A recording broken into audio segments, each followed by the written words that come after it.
రాశి ఫలితాలని మనం ఇప్పుడు తెలుసుకోబోతున్నాం. ద్వాదశ రాశులకి ఎలా ఉన్నాయి? అందరికీ ఒక క్యూరియాసిటీ. ఈ కొత్త సంవత్సరం భగవంతుడా నాకు ఎలా ఉంటుంది? నేను ఆరోగ్యంగా బాగుంటానా? నాకు ఉద్యోగం వస్తుందా? నాకు వ్యాపారం బాగుంటుందా?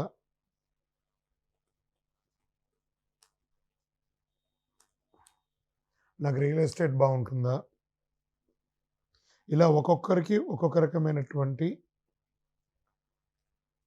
ఆలోచన.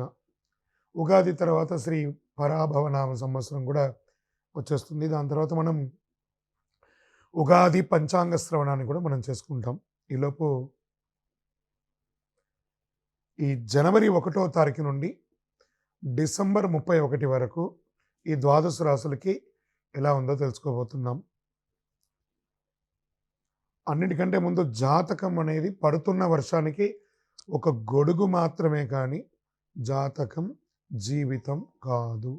దీన్ని అందరూ గుర్తుపెట్టుకోవాలి. మీకు ఎంత అవసరం ఉందో అంతే తెలుసుకుంటే మంచిదేమో అనిపిస్తుంది.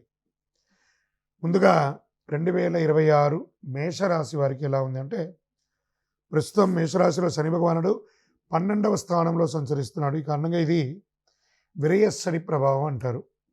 అదే ఏళ్నాటి శని ప్రభావం యొక్క సంపూర్ణమైనటువంటి ఇబ్బందులు అంటూ మేషరాశి వారికి ఈ సంవత్సరం ఉండకపోవచ్చు.